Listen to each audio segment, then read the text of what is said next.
এক নাম্বার কোরআন তিলাওয়াত করা শিখবেন। কিভাবে শিখবেন? আমার এই অল্প বয়সে যতটুকু আমি পড়াশোনা করেছি এবং করিয়েছি মানুষকে, আমার বিশ্বাস একজন ব্যক্তি যে আলিফ বা তা চিনে না, এর কোরআন পড়া শিখতে সর্বোচ্চ সময় লাগতে পারে 3 মাস, এর বেশি লাগার কথা না। একটা ব্যক্তি যে আলিফ বা তাসা কিছুই চেনে না, এরকম ব্যক্তি কোরআন তেলাওয়াত করা শিখতে পারবে মাত্র 3 মাস ইনশাল্লাহ। যদি আপনি সপ্তাহে 3 দিন করেও সময় দেন, 3টা মাস লেগে থাকেন, আপনি কোরআন তেলাওয়াত করা শিখতে পারবেন ইনশাল্লাহ। মসজিদে মক্তব চালু করতে পারেন, স্থানীয় মাদ্রাসায় আপনারা একটা ব্যাচ করতে পারেন। একজন আলেমকে, একজন উস্তাদের সাথে কথা বললেন, তার সাথে কন্ট্যাক্ট করলেন, 3 মাস কন্টিনিউয়াসলি আল্লাহর জন্যে, পরকালের জন্যে, আল্লাহর কালাম শেখার স্বার্থে একটু কষ্ট করলেন, পরিশ্রম করলেন, ওস্তাদকে সময় দিলেন, তার কথা মেনে চললেন, দেখবেন 3 মাস পর আপনি ইনশাআল্লাহ বিশুদ্ধ করে কোরআন তেলাওয়াত করতে পারবেন ইনশাআল্লাহ। এখানে শয়তান আপনাকে 3টা ধোঁকা দিবে, শোনেন, 3টা ধোঁকা আপনাকে শয়তান দিবে। 1 নাম্বার, শয়তান আপনাকে বুঝাবে যে তোমার এগুলা শেখার দরকার নাই, এগুলা জীবনে অনেক শিখছি বাবা, নুরানি, তারপরে কায়দা, হাফেজিয়া, কত কি করলাম, আমি পারি, আমার দরকার নেই। এটা শয়তান আগে শিখাবে। এখনই যদি ওস্তাদ আপনাকে ধরে সূরা ফাতিহা, দেখবেন 10টা ভুল বের করে ছেড়ে দিবে। এই যে আলহামদুলিল্লাহ, এই হায়ের মাখরাজ গলার মাঝখান থেকে না, যদি আলহামদুলিল্লাহ পড়েন, অর্থ দাঁড়ায় সমস্ত প্রশংসা আল্লাহর জন্য। যদি বলেন আলহামদুলিল্লাহ, এটা কোন হা? হায় হাওয়াজ। এই হায় হাওয়াজ দিয়ে পড়লে অর্থ দাঁড়ায় কি জানেন? সমস্ত নিন্দা আল্লাহর জন্য। কি বুঝলেন? এত সহজ না। আপনি যখন বলেন কুল হুয়াল্লাহু আহাদ, আলিম ওলামাকে তো দাম দেয় না মানুষ এখন, তাই না?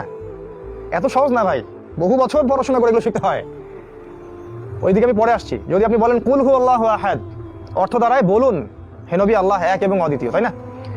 শুধু বলেন কুল না বলে বলেন কুল, ছোট কাফ দিয়ে পড়েন, অর্থ দাঁড়াবে খাও, আল্লাহ এক, আপনি খান যে আল্লাহ এক। যদি পড়েন আলিফ লাম মিম যালিকাল কিতাব লা রাইবা ফি, এটা এমন একটা বই যে বই কোনো সন্দেহ নাই, আমি লাই কিন্তু টান দিছি, লা রাইবা ফি। যদি টান না দেই, বলি যালিকাল কিতাব লা রাইবা ফি, অর্থ চেঞ্জ হয়ে যাবে।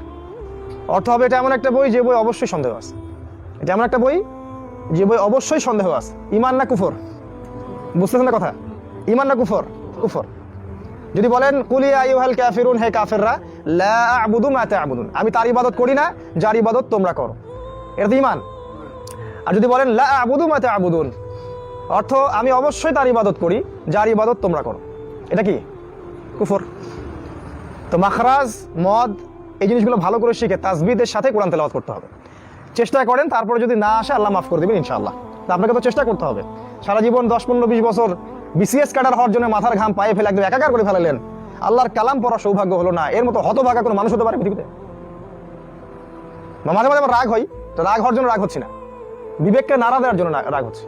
কষ্ট হয়, সারাটা জীবন 10,000 বই পড়লো, 10 লক্ষ টাকা খরচ করছে মনে করেন প্রতি সেমিস্টারে, বছর বছর, কত দূরে গিয়ে আছে, আবাসিক, খাবার কষ্ট, থাকার কষ্ট, সময়ের কষ্ট, রাত জেগে পড়ে, আল্লাহর কালাম পড়তে পারে না, মিসকিন, দিনের মিসকিন। এই ব্যক্তির জন্য কেমন করে কোরআন তার পক্ষে সাক্ষী দিবে বলেন?